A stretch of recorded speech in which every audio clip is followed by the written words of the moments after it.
안녕하세요. 자, 오늘 세 번째 시간이죠. 자, 지난주까지 도시군 관리 교육 중에서 용도지역 편에 대해서 이제 학습이 이루어졌고요. 오늘은 여러분 교재 186페이지입니다. 186페이지 용도지구 편을 교재를 펴시면 됩니다. 네.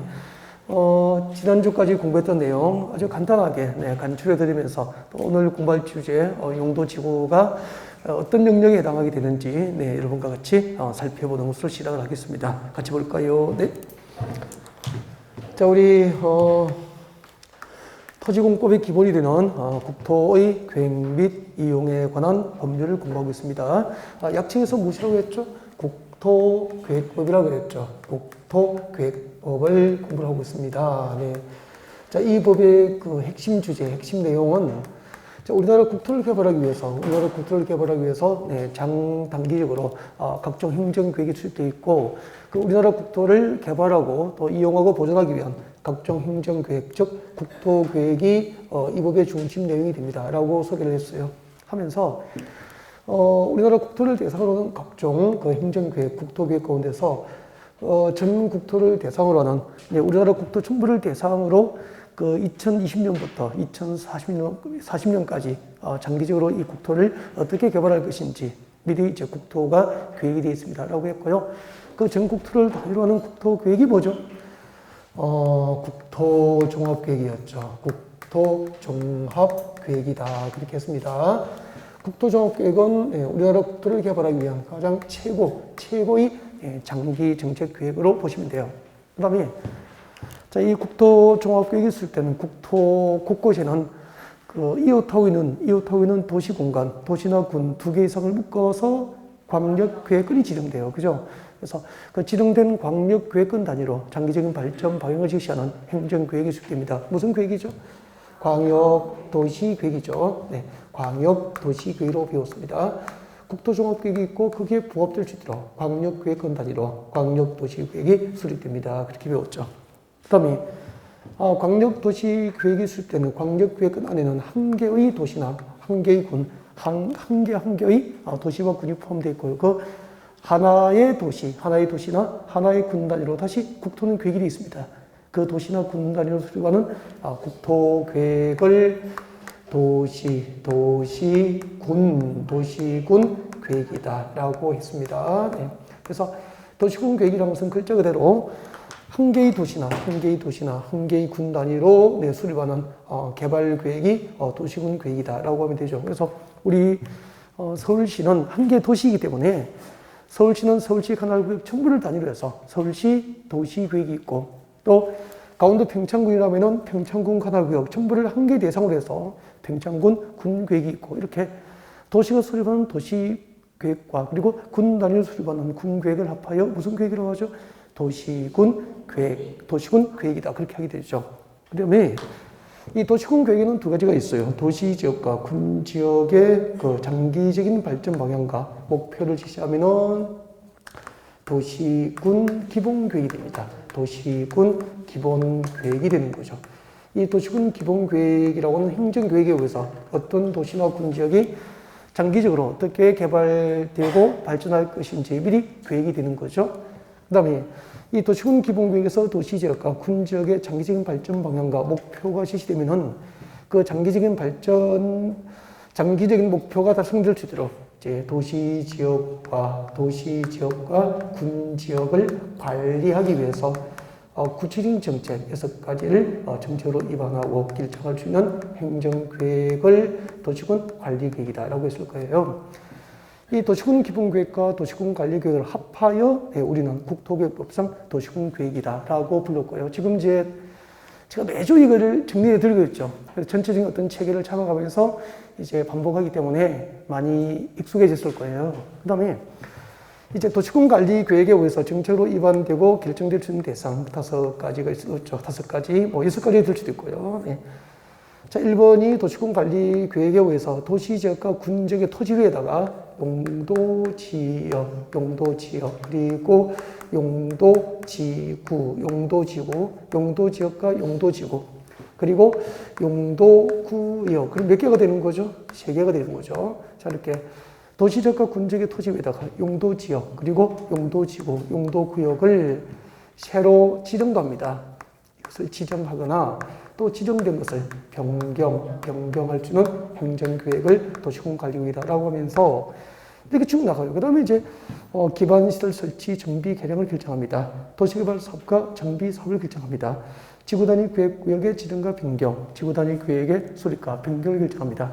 마지막이 입지규제 최소구역의 지정과 변경, 그리고 입지규제 최소구역 계획에 관한 계획을 도시공간관리구역이다. 그렇게 이제 공부를 한 거예요.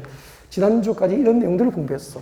그 다음에 이제 지난주 우리가 공부했던 이제 테마가 이거죠. 이 도시공간관리계획이라는 행정계획으로 지정하고 변경하는 것을 결정할 수 있는 용도지역, 이 용도지역 표현이 지난주에 우리가 학습을 한 거죠. 가만히 복습을 해보면은 용도지역이 무엇인지, 용도지역에 대한 개요 설명을 드렸습니다. 용도지역이 무엇인지 개요 설명을 드렸죠. 그 다음에 우리나라 국토를 대상으로 지정하는 용도지역은 자, 그 토지의 기능이나 토지 특성에 따라서 땅의 종류를 용도별로 분류합니다. 이것을 용도지역이다라고 하면서 우리나라 국토를 대상으로 지정하는 용도지역의 종류가 모두 몇 개라고 배웠죠? 21개. 그죠? 21개의 용도지역이 있다라고 배운 겁니다. 용도지역 종류 21개하고 그리고 21개의 용도지역별 지정 목적. 어떤 용도지역은 어떤 목적으로 지정되는지 이런 것들을 배울 거예요. 그 다음에 토지 위에 어떤 용도지역이 지정이 됐어요. 이렇게. 예를 들면은 물어볼게요. 단독주택 중심의 양호한 주거환경 보호를 목적으로 하면 무슨 용도지역이죠?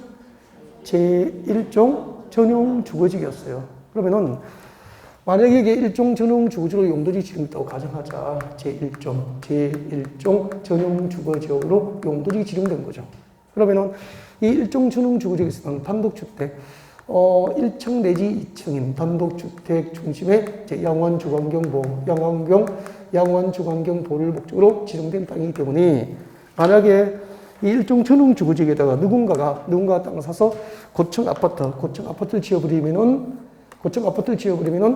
이미 건축된 단독주택, 양호한 주거환경, 단독주택 중심의 양호한 주거환경을 해치게 되잖아요. 그래서 일종 전용 주거지역에서는 고층 아파트 건축이 허용됩니까? 제한됩니까? 고층 아파트 건축이 제한이 되는 거죠. 이런 것을 용도지원에서 행위 제한이라고 그래요. 용도지원에서 행위 제한. 즉, 용도지원의 모든 토지 소유자를 하여금 그 용도에 맞지 않는 일정 개발 행위를 법으로 제한을 하게 됩니다. 이것을 용도지원에서의 행위 제한이다라고 하게 되는 거죠. 그 다음에 이제 용도에 맞는 일종 전용 주거지라면 단독주택은 건축이 가능하죠. 근데 만약에 대지가 자 100제곱미터가 있습니다. 100제곱미터 있으면은 지난주에 배웠습니다. 그 일종 전용 주거지에서 단독주택을 건축할 때 100제곱미터의 대지가 있다면은 그 대지 전부를 100제곱미터 전부를 건축할 수 있습니까? 없습니까? 없죠. 그래서 용도에 맞도록 건축 가능한 면적을 규제하기 위해서 용도지역 안에서 건폐율을 지난주에 공부한 거죠. 그러면은 내 고객이 어떤 용도지역에 땅을 샀을 때 몇 평을 건축할 수 있는지 건축 가능한 면적을 결정하는 게 뭐죠?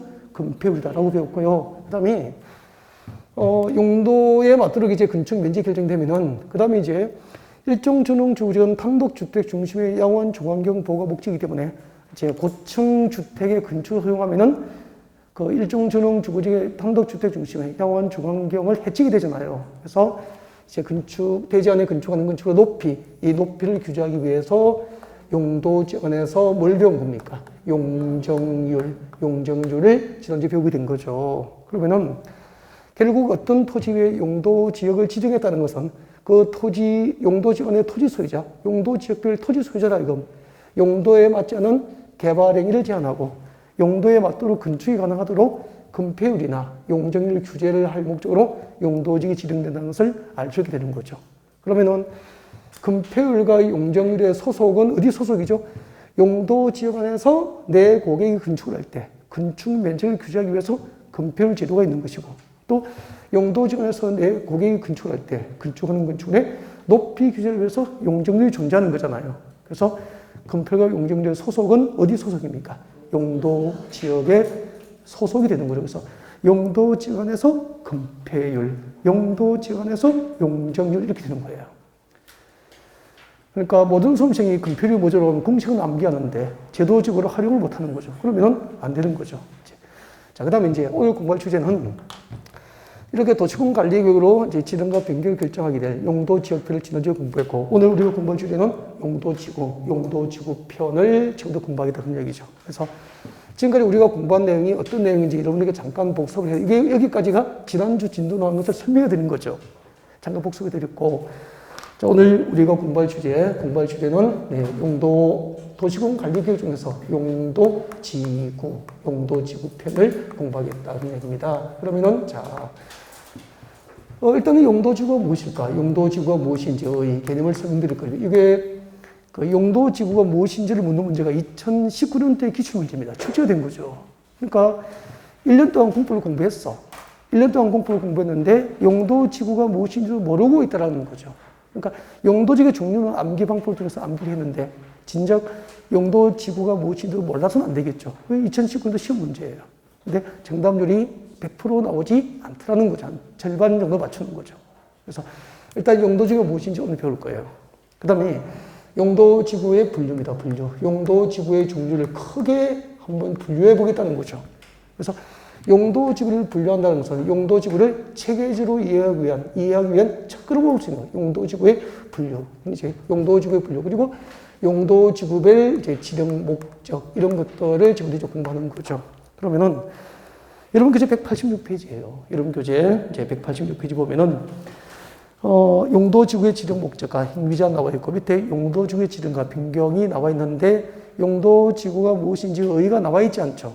그래서 잠깐 설명을 듣고 그다음에 제가 요약해서 필기를 조금 해드리려고 해요. 그래서 제가 요약해서 필기를 해드릴 때까지는 설명을 들으면 돼. 그래서 이제 용도지구가 무엇인지 잠깐 좀 설명을 듣도록 그렇게 합니다. 자, 용도지구 설명할 거예요. 여러분 봐주세요.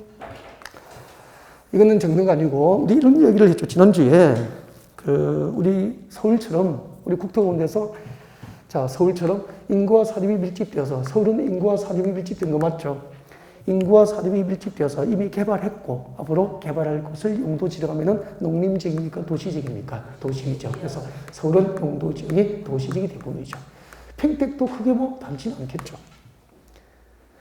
자, 그 다음에 이 도시지역 안에 있는 땅, 서울에 있는 땅은 똑같은 서울이지만 네, 그 토지의 종류는 용도별로 구분되어 있죠. 크게 4가지 용도지역이 있었잖아요. 우리 배웠잖아요. 지난주에 주거지역, 상업지역, 공업지역, 녹지지역 그렇게 배웠어요. 녹지로 배웠고 그 다음에 이제 이 주거지역, 상업지역, 공업지역, 녹지지역이 세분되면 이 도시지역 안에는 모두 몇 개? 16개. 도시지역 안에 모두 16개의 용도지역이 있습니다. 라고 16개의 용도지역을 일일이 하나하나 체크하면서 전부 설명을 다 드린 거죠. 자, 그럼 봐요. 주거지역이 뭐죠? 주거지역이라는 것은 쉽게 여기서 단독주택이나 공동주택과 같은 주거용도의 건축을 목적으로 용도 지정된 곳은 주거지역이 되는 거죠.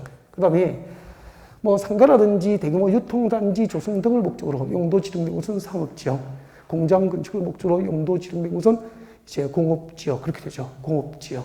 네. 그 다음에 녹지지역은 녹지 보존이 주로 목적이다. 그렇게 해서 공부를 한 거죠. 공부하셨는데 녹지지역이 몇 개가 있어요?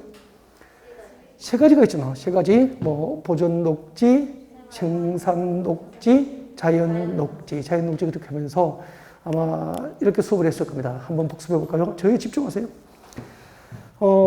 진달래 피고 새가 울리면 기억나세요? 네. 무슨 녹지지역이죠? 보존 녹지.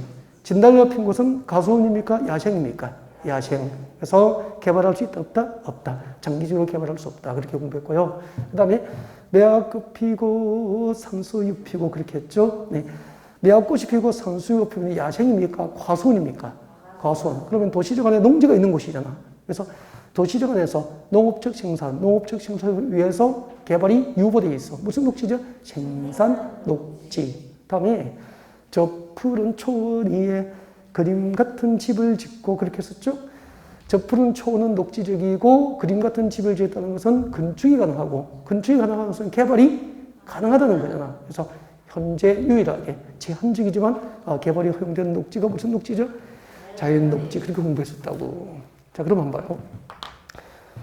주거지역은 주거 용도에 건축을 할 수 있죠. 단독주택이나 아파트와 같은 주거 용도에 건축을 할 수 있는데, 만약에 이제 주택지 주변에 봐요. 주택지 주변에 산이 있어. 이렇게. 북한산도 있고, 관악산도 있고, 청계산도 있고, 수락산도 있고, 서울 주변에 산이 있잖아요.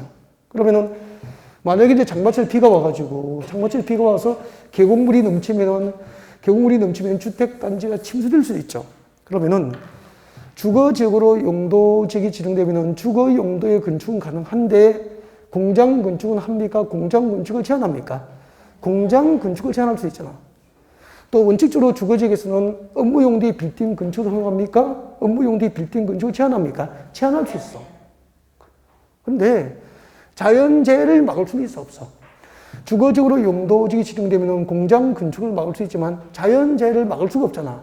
그래서 이 주거지역 안에서 자연재해가 발생하는 지역이라면은 주거지역이지만 그 주택 건축을 허용합니까? 건축이 제한되어 있습니까? 자연재해가 발생하는 지역이라면 주거지역이지만 주거 용도의 건축을 제한해서 주거지역의 건축 제한을 강화를 해야 되죠. 이렇게 이미 지정된 용도지역 안에서 건축 제한을 강화하여서 주거지역에서 자연재해를 예방하겠다. 만든 것이 오늘 배웁니다. 방제지구. 방제지구라고는 용도지구가 되는 거죠. 그래서 방제지구는 막을 방자니까 자연재해를 예방할 목적으로 주거지구에 이렇게 방제지구가 추가로 지정되는 거예요. 그러면은 이 방제지구에서는 재해에 대한 안전이 확보되지 못한 경우에는 주거 용도의 건축이 허용됩니까? 주거 용도의 건축이 제한됩니까? 주거 용도의 건축이 제한되는 거죠. 그 다음에 또 하나. 녹지지역이잖아요. 그러니까 녹지지역은 개발 용도입니까? 녹지 보전이 목적입니까? 녹지 보전이 목적이기 때문에 본래부터 건축 제한이 강화되어 있습니까? 건축 제한이 완화되어 있습니까? 본래부터 건축 제한이 강화가 되어 있어. 근데 가끔 이제 녹지를 해제해서 개발하는 경우도 있죠. 그래서 지정된 녹지 지역에서 건축 제한을 완화하여서 개발이 가능할 수 있도록 녹지 지역 위에 개발 진흥지구라고는 용도지구가 지정될 수 있는 거죠. 그래서 용도지구라는 것은 주거적, 상업적, 공업적, 녹지지역 이렇게 용도지역이 이미 지정돼 있어. 이미 지정된 용도지역 안에서 건축 제한을 더욱더 강화 내지 완화 적용하여서 그 용도지역의 지정으로 달성할 수 없는 재해를 예방하고 화재를 예방하고 도시경관을 보호하고 그 다음에 개발을 진흥시키기 위해서 용도지역 위에 이렇게 부가적으로 추가로 지정된 것을 용도지구라고 하는 거예요. 지금 여러분은 용도지구가 만들어지는 과정을 지금 보고 있는 거죠. 여러분 정리해 볼게요. 필기하세요, 이제. 여러분 교재 186페이지 빈 공간 있죠. 186페이지 빈 공간 그 제목 용도지구의 지정 목적과 행위장 그 위에 빈 공간을 적으십시오. 용도지구가 뭘까? 용도지구의 의입니다. 용도지구의 의. 필기하세요. 여러분이 좋아하는 필기 마음껏 하세요. 용도지구가 무엇일까라는 거죠. 용도지구는 이미 지정된 용도지역 적으십시오. 이미 지정된 용도지역 안에서 건축 제한을 용도지역 안의 건축 제한을 더욱더 강화 내지 완화 적용하기 위해서 그 용도지역 위에 이렇게 부가적으로 지정하는 거예요. 이것을 용도지구라고 합니다. 이것을 용도지구라고 해요. 이미 지정된 용도지역 안에서 용도지역 안의 건축 제한을 강화 내지 완화 적용할 목적으로 그 용도지역 위에 부가적으로 이렇게 추가로 지정하는 것을 용도지구다 그렇게 합니다. 그래서 마음속으로 따라해요. 지정된 용도지역 안에서 건축 제한을 강화 내지 완화 적용할 목적으로 도시공관리부로 결정고시한 지역을 뭐라고 합니까? 용도지구라고 합니다. 용도지구. 이거 아니 글자 이건 4글자 6글자밖에 안 되는데 필기가 너무 오래 하시는 것 같고요. 잠깐 여러분 교재 175페이지 와봐요. 175페이지 와요. 교재 175페이지. 여러분 교재 175페이지 오세요. 여러분 교재 175페이지 보면은 제일 위에 봅니다. 제일 위에 참고 밑에 보면은 16번에서 용도지구라고 나와 있습니까?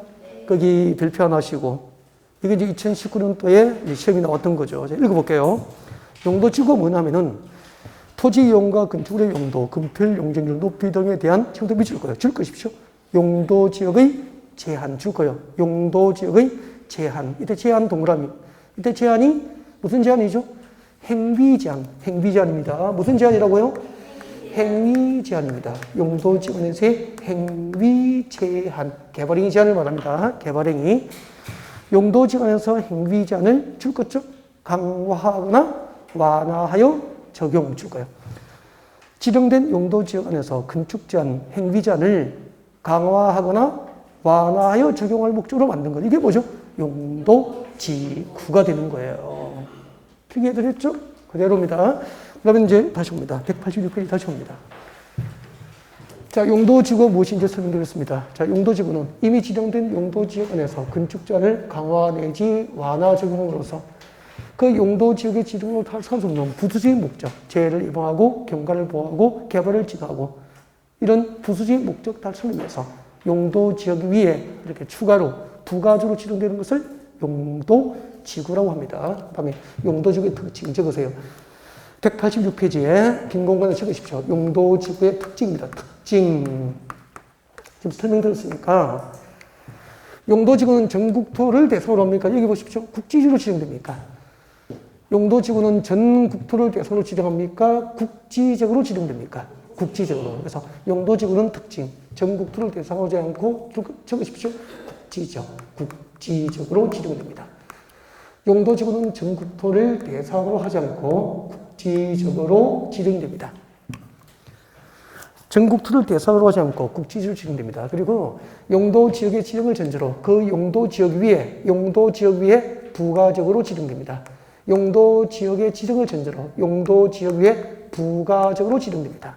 그러니까 주거지역 위에, 상업지역 위에, 공업지역 위에, 이렇게 녹지지역 위에 용도지역의 지정을 전제로 그 위에 부가적으로 지정되는 게 용도지구다 이 말이죠. 그러면은 용도지역의 지정이 먼저입니까? 용도지구의 지정이 먼저입니까? 용도지역의 지정이 먼저고 그 이미 지정된 용도지역 안에서 건축 제한을 더욱더 강화 내지 완화할 목적으로 그 용도지역 위에 추가로 지정되는 것을 용도지구라고 하는 거죠. 그 다음에 세 번째, 용도지구는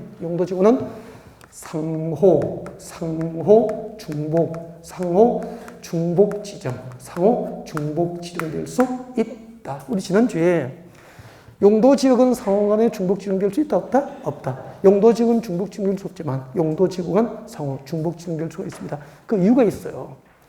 왜 용도지구는 상호 내 중복 지정이 가능하게 될까? 자, 용도지구 중복 지정이 가능한 그 이유가 뭐냐면은 한번 물어보실래요? 용도지구는 상호 중복 지정돼요. 왜요? 라고 하세요.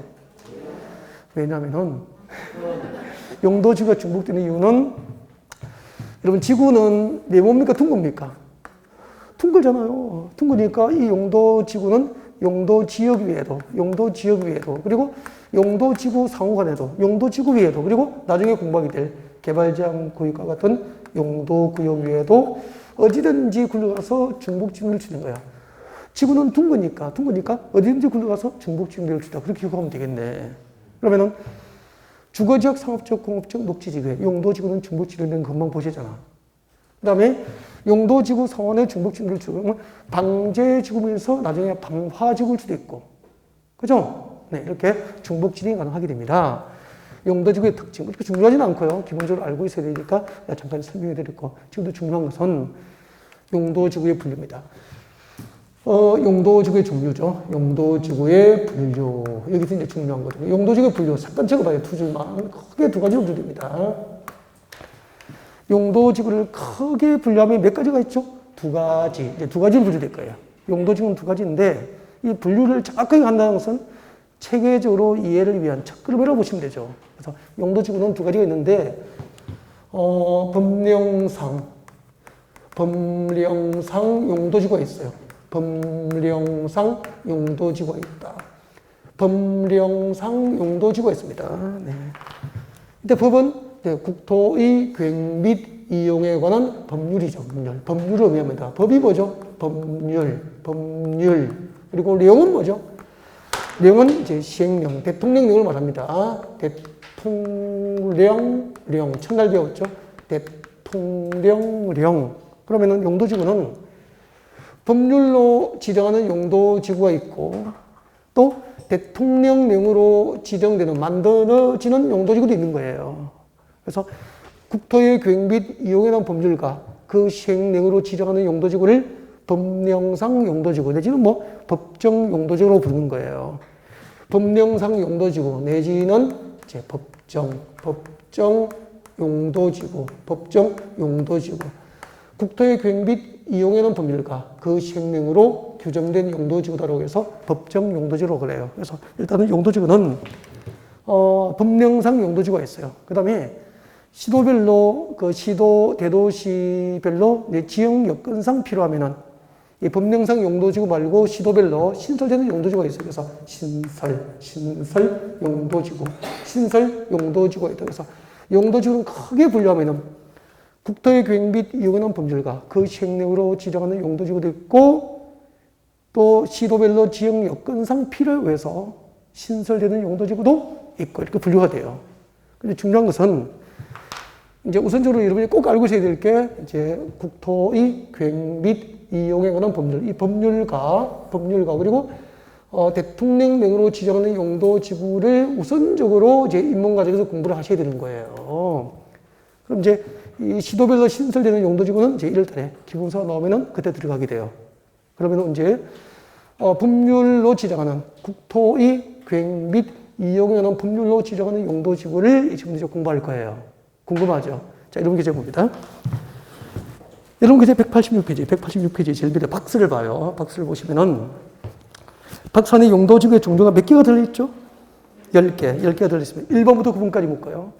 1번에 경관지구부터 10번에 복합용도지구까지 앞으로 묶어주세요. 네. 동그라미 1번.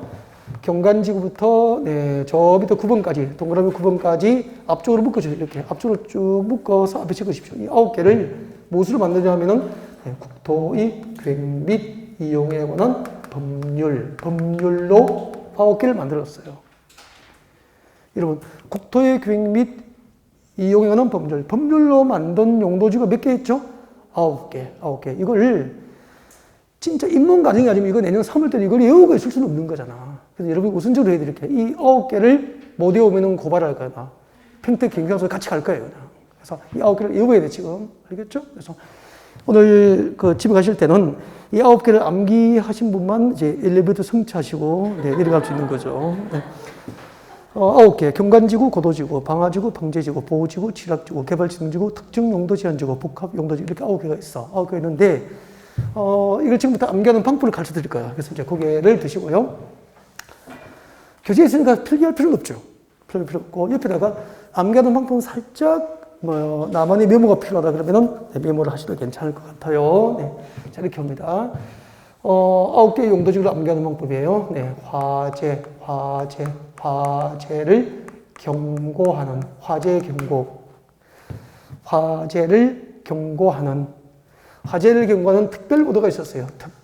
화재 경고 특보. 특별보도죠. 화재를 경고하는 특별보도가 있었다. 화재 경고 특보. 근데 표정들이 별로 그렇게 마음에 들어 하는 표정이 아닌 것 같아요. 예.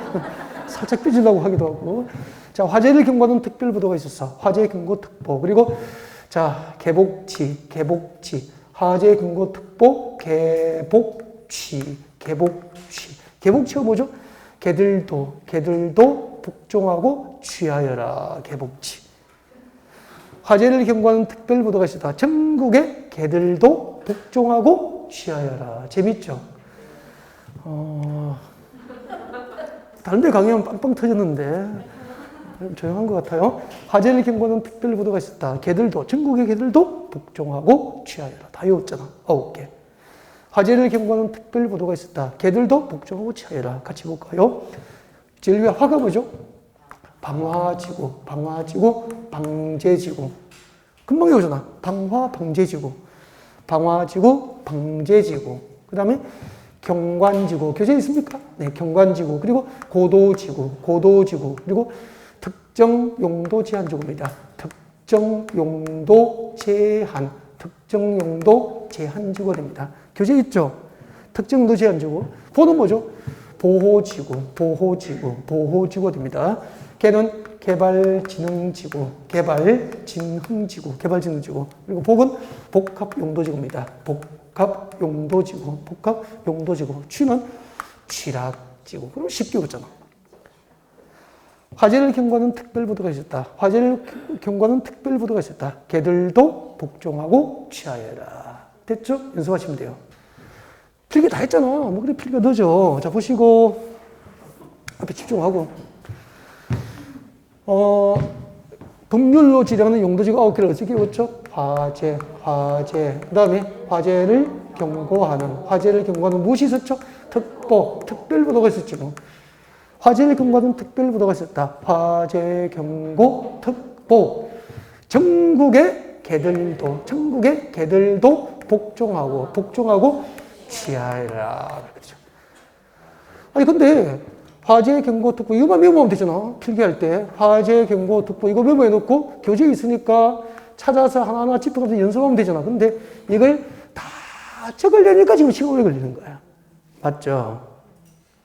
이거 화재 경고 특보 화재 경고 특보 개복지 같이 해봐. 같이 합니다. 저 어디에 보입니까? 네, 같이 해봐. 여기 집중해요. 제일 위에 뭐죠? 같이 소리내. 시작. 방화지구 이거 뭐죠? 방제지구 이거 뭐죠? 경관지구 이거 고도지구 이거 특정 용도 제한 이 잘 안 돼. 특정 용도 제한지구죠. 특정 그렇게 하면 안 되고 특정 용도 제한지구 번호 뭐죠? 보호지구 걔는 뭐죠? 개발진흥지구 그리고 복합용도지구 그리고 뭐죠? 취락지구 그렇게 되는 거죠. 지금부터 연습해서 내 것으로 만드는 것이 여러분의 과정이 돼요. 이렇게 법률로 몇 개를 만들었죠? 9개를 만든 거야. 이 9개는 국토의궤 및 이용에 관한 법률로 9개의 용도지구를 국회에서 만든 거예요.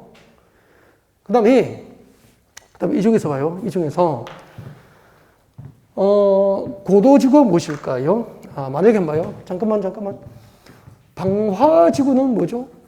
마을 방책 불화치니까 화재 예방을 목적으로 지정하면 방화지구가 되는 거야. 방화지구의 지정 목적이 뭐죠? 화재 예방이죠. 이미 지정된 용도지구 안에서 화재를 예방할 목적으로 지정하면 방화지구가 되는 거죠. 그러면은 잠깐만 여러분 주거지역, 상업지역, 공업지역, 녹지지역 주거지역, 상업지역, 공업지역, 녹지지역에서 가장 화재 가능성이 높은 곳은 우리 지난주에 그 금펠과 용역률을 공부하셨죠? 금펠과 용역률을 공부하셨잖아. 그죠? 주거지역의 금펠은 저희 집 전화번호죠. 55국에 6657. 세상에 지난주에 전화번호 가르쳐 드리는데 집에 전화 한 통도 안 와. 완전 삐졌어요. 주거지역은 55국에 6657. 그럼 준주거지역은 금펠이 70이잖아요. 그럼 내 고객이 준주거지역에 땅 사면은 대지 면적의 70%까지만 건축이 가능한 거예요. 최대. 근데 상업지역은 상가번호 맞죠? 저희 상가번호는 9878. 기억납니까? 9878. 그러면 9878이니까 최대 대지 면적의 90%까지 건축이 가능하죠. 그럼 대지의 건축물이 과밀화되죠. 그죠? 용적률은 중심 상업적이 1500%. 외곽으로 나오면서 200씩 감하면 되죠? 일반 상업적이 1300, 유통 상업적이 1100, 근린 상업적이 900. 그러면 상업적은 고층 건축물이 과밀화되잖아. 그럼 화재 위험이 더 크죠? 그럼 봐요.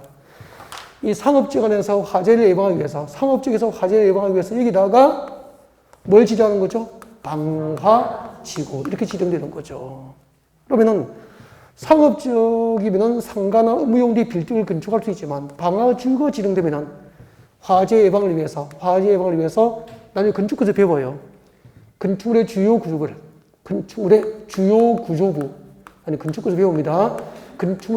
구조부를 무슨 구조로 하냐면은 내화 구조를 건축합니다. 내화, 캔들 내 불화, 내화 구조를 건축합니다. 즉 앞으로 방화지구가 진행된 상업지구에서는 건축물의 주요 구조물을 화재에 견딜 수 있는 성능을 갖춘 구조로 건축해. 내화 구조로 건축해야 되는 거야. 그러면은 상업지구에 방화지구가 진행되면 건축주가 건축할 때 건축물의 주요 구조물을 내화 구조, 화재에 견딜 수 있는 성능을 갖춘 구조로 해야 되니까 평당 건축비가 비쌉니까? 쌉니까? 비싸요. 그러면 평당 건축비가 비싸지만 화재 예방을 위해서 내화 구조로 하자 되면은 방화지구에 진행되는 상업지구에서 상가나 업무 용도의 빌딩 건축을 제한받는 거야. 이제 이해가 좀 되죠? 그러면은 상업지구에 방화지구가 진행되면 일반적으로 건축주가 좋아할까요? 싫어할까요? 화재는 예방할 수 있지만 평당 건축비가 비싸니까 일단은 좋아하지는 않다라는 거죠.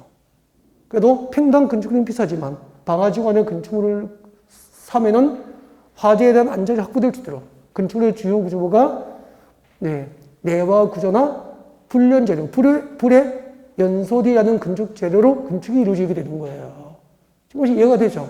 이렇게 이미 지정된 상업지구 용도지구잖아. 용도지구 안에서 화재 예방을 목적으로 그 상업지구의 건축 제한을 강화할 목적으로 그 상업지구의 방화지구라고 하는 용도지구가 추가로 지정되는 거다 이 말이죠. 이해가 정리되죠? 네. 그 다음에 방제지구는 그럼 이제 눈치챘죠.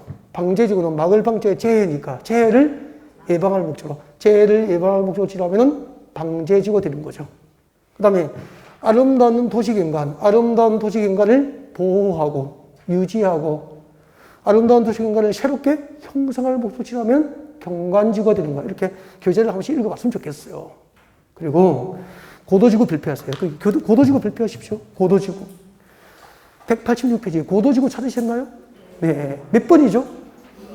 2번. 고도지구 발표예요. 고도지구는 발표하고 싶어요. 네. 제가, 지금 여기 이제 지난해에 공부하신 분이 계시죠?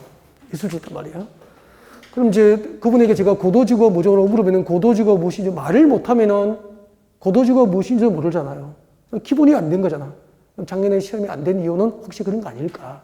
기본이 돼야 된다는 거죠. 아니, 화재를 경고하는 특별보도가 있었다. 개들도 북쪽으로 취하여야 한다. 제목만 이어놓고 내용도 모르면 그건 악강이죠. 고도지가 중요하다는 거죠. 손님이 물어봐, 나중에. 손님, 여기요. 여기. 지금 손님이 땅을 보시는 이 지역은 네, 고도지구로 묻겠습니다. 라고 물어본다고 손님이. 고도지가 뭐예요? 라고 물어봐요. 모르거든. 누가 땅 사겠어요? 고도지가 뭐냐면은, 밑줄 그어드릴게요. 읽어볼게요. 함부로 줄 거면 안 돼. 고도지가 제가 읽어드릴 거야. 읽어드리다 밑줄 그을 때 정확하게 밑줄 그으셔야 되고요. 밑줄을 잘못 그으면 갖다 찢어버릴 거야. 교재를. 알겠죠? 네, 읽어봅니다. 쾌적한 환경 조성과 토지의 효율적 이용을 위해서 지금 여기까지 밑줄 끄면 안 돼. 혹시 밑줄 끄시면 책 찢어버리고 다시 사. 다시 할 거예요. 고도지구는 쾌적한 환경 조성과 토지의 효율적 이용을 위해서 줄 껐죠? 건축물 높이 최고 한도를 규제해 밑줄 거예요. 건축물 높이의 최고 한도를 규제해. 줄 껐습니까? 거기 들어보시죠? 그러면은 서울의 고도지구가 지정되면 어떤 동네에 고도지구가 지정되면 여러분 동네에 고도지구가 지정되면 여러분 동네예요. 여러분 살고 있는 이 동네에 고도지구가 지정되면 이 동네에서 건축물 높이의 최고 한도, 건축물 높이의 최고 한도를 1월달에 배워요. 건축물 높이의 최고 한도를 결정고시 합니다. 건축물 높이의 최고 한도를 결정해서 공식적으로 고시를 딱 해버려요.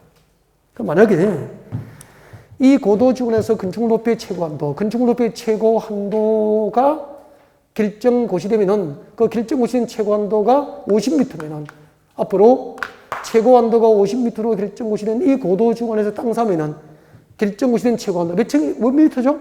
50m 이하로 고도 제한을 받게 되는 거야. 이게 고도지구라고. 결정 고시된 최고 한도를 초과하여 건축할 수 없도록 결정 고시된 최고 한도를 규제할 목적으로 지정하는 것을 고도지구라고 하는 거예요. 그러면은 평택의 어떤 동네가 고도직으로 묶이면은 평택시에서, 경기도에서 그 동네, 그 고도직원에서 건축노조의 최고 한도가 몇 층으로 결정 고시 되는지를 알고 있어야 컨설팅이 가능한 거죠. 이해가 되죠? 결정 고시된 건축물 높이의 최고 한도 규제를 목적으로 하면 뭐죠? 고도지구 되는 거야, 고도지구. 그 다음에 중요한 것들 이제, 조금 이따 이제 다시 소개를 해야 될 게 있어요. 몇 가지 다시 설명해야 될 게 있는데, 지금 이 9개를 무엇으로 만들었죠? 법률로 만든 거예요, 법률로. 그러니까 법률 밑에 뭐가 있죠? 법률 밑에 대통령령이 있잖아. 이 9개 법률로 만든 것 중에서 대통령령으로 세부적으로 나눌 수 있는 다시 세부적으로 용도지구를 분류할 수 있는 게 5개가 있어. 5개가 있는데, 경관지구, 그 다음에 방제지구, 보호지구, 그리고 취락지구, 개발지구, 이 5개는 대통령령으로 세분되는 거야. 여러분, 법률로 몇 개를 만들었죠? 9개. 그 9개 법률로 만든 것 중에서 대통령령으로 세분될 수 있는 게 몇 개죠? 5개. 그 5개를 앞에 글자 첫 글자 따서 경방부치개 그렇게 오는 거야. 건너편에 봐요. 187페이지 봐요. 187페이지. 187페이지 전립의 제목이 시행령상 용도지구의 세분이라고 나와 있죠. 그죠? 186페이지 맨 위에 제목 시행령상 용도지구의 세분이라고 나와 있죠. 근데 시행령을 동그라미에요. 이 시행령이 뭐죠? 이걸 대통령령이라고 같은 말이에요. 대통령령을 뭐라고 하죠? 시행령이라고 하는 거야. 그래서 국토교육법 시행령으로 용도지구가 세분될 수 있는 게 밑에 몇 개가 있죠? 5개. 내려갑니다. 경관지구. 첫 글자 동그라미예요. 경관지구 경동그라미 하시라고. 경동그라미. 그 다음에 방제지구 방동그라미. 보호지구 보호동그라미. 취락지구 취동그라미. 개발진흥지구 개동그라미. 읽어보세요. 경방부치개. 그렇게 되는 거야. 거기 드시고요. 거기 드시고. 법률로 용도지구를 몇 개를 만들었죠? 9개. 그 중에서 대통령령으로 세분되는 게 몇 개 있죠? 5개. 어떻게 오죠? 경방부치개. 경방부치개는 대통령령으로 세분되는 거야. 이거 자체도 시험 문제 들어가요. 법률상 용도지구 중에서 국토교육법 시행령에 의해서 세분 가능한 것은 경관지구, 방제지구, 보호지구, 취락지구, 개발진흥지구이다. 오 옮겼습니까? 오. 이런 식으로 지문이 깔려져 이제. 경방부치개 5개가 세분되는데 경방부치개 여기요. 경방부치개 이 5개를 여기 보시고 말씀하세요. 뭐죠? 경관지구, 방제지구, 보호지구, 취락지구, 개발진흥지구. 마음에 쓱 들지도 않거든요. 다시 할 거야. 자, 법률로 지정한 용도지구 9개 중에서 대통령령으로 시부되는 거 어떻게 오죠? 경방부치개. 경방부치개. 이거 뭐죠? 크게 합니다. 뭐죠? 경관지구, 방제지구, 보호지구, 취락지구, 개발진흥지구. 좀 유치하지만 혼자는 잘 안 해. 그죠? 자, 일단 용도지구, 법률상 용도지구, 그리고 시행령상 용도지구, 이렇게 해서 이제 용도지구를 배웠는데, 그 중에서 설명을 꼭 해야 될 게 있어. 설명을 안 들으면 안 되는 게 있다고. 그래서 지금 이제 이 기본 과정이 아니면 설명을 못 들으니까 지금 이제 설명을 좀 드릴 건데요. 체크해볼게요. 187페이지 봅니다. 187페이지 경관지구 찾으셨습니까? 네, 경관지구 몇 개가 있어요? 3개. 동그라미예요. 자연 동그라미. 동그라미 하시라고 빨리빨리 하세요. 자연 경관지구에서 자연 동그라미. 시가지 경관지구 시가지 동그라미. 특화 경관지구 특화 동그라미. 몇 개가 있죠? 3개. 진짜로 2019년도 이게 시험 문제야. 경관지구는 자연 경관지구, 시가지 경관지구, 특화 경관지구로 세분 지정될 수 있다. 오 옮겼습니까? 오. 이 3가지를 시험 문제, 이 종류를 외워야 돼. 그러니까 책을 덮어놓고 외울 필요는 없고 봄에는 기억날 정도는 생각이 나야 돼요. 그래서 경관지구는 자연 경관지구, 시가지 경관지구, 특화 경관지구가 있어. 거기서 시험 나오는 게 시가지 경관지구는 시험이 나올 수 있어. 그래서 시가지 경관지구는 따로 별표를 해요. 시가지 경관지구, 죄송합니다. 특화 경관지구를 발표하십시오. 죄송합니다. 미안해요. 그것 때문에 째려보고 있어. 자, 특화 경관지구, 죄송해요. 특화 경관지구 읽어볼게요. 밑으로 함부로 끄면 안 돼. 자, 특화 경관지구는 지역 내 주요 수계, 한강 수계, 낙동강 수계, 그렇게 얘기하잖아. 지역 내 주요 수계의 수변 또는 지금도 줄 것입니다. 문화적으로 보존 가치가 큰 건축물 미칠 거예요. 문화적으로 보존 가치가 큰 건축물 동그라미. 문화적으로 보존 가치가 큰 건축물 줄 거죠? 주변. 문화적으로 보존 가치가 큰 건축물 주변에 경관 등 특별한 경관을, 자, 동그라미예요. 보호 동그라미, 유지 동그라미, 형성 동그라미. 문화적으로 보존 가치가 큰 건축물 주변의 경관을 보호하고 유지하고 형성할 목적으로 지정하면 뭐죠? 특화 경관지구가 되는 거예요. 예를 들면은 문화적으로 보존 가치가 큰 건축물 밑에 적으십시오. 예를 들면은 문화적으로 보존 가치가 큰 건축물, 예를 들면은 경복궁. 여러분, 경복궁은 문화적으로 보존 가치가 큰 건축물 맞죠? 그럼 경복궁은 갱회로도 있고, 그 조선시대 정원도 있고, 이렇게, 경관이 잘 보호되고 있죠. 이렇게 문화적으로 보존 가치가 큰 건축물 주변에 그 아름다운 도시 경관을 보호할 목적으로 지정하면 뭐죠? 특화 경관지구. 경복궁. 옆에 적어요. 종묘. 500년 종묘 사직을 막 그렇게 하시나, 그죠? 종묘. 우리 그 조선시대 역대 임금 왕들의 그 신위를 모셔놓은 이렇게 종묘 제사를 하는 곳이 종묘죠? 서울에 종묘였잖아. 종묘공원, 그죠? 네. 그 종묘 사당 주변도 그 도시경관이 잘 보호되고 있죠.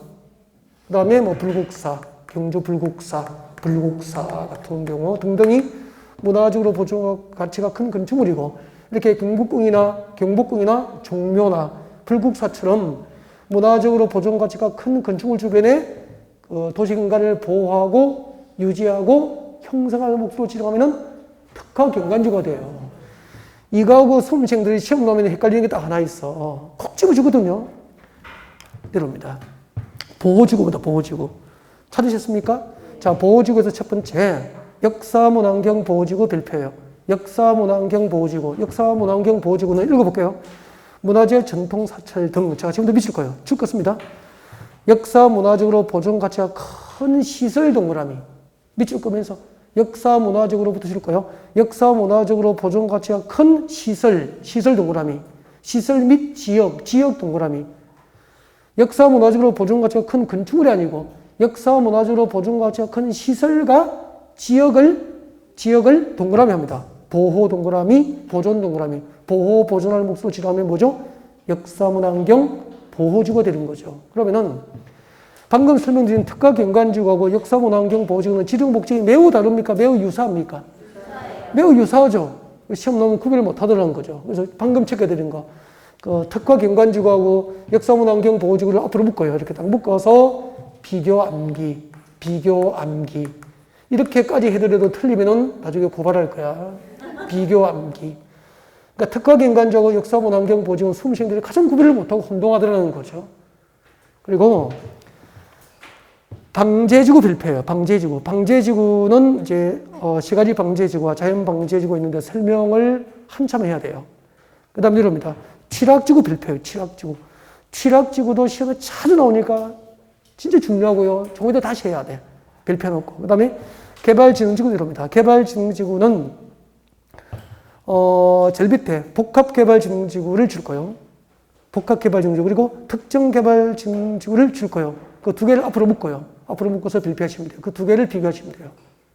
묶어서 발표해놓고 지금 발표해드린 것은 시간이 좀 걸리니까 잠시 휴식하고 2교시에서 다시 설명할 수 있도록 그렇게 준비할게요. 네.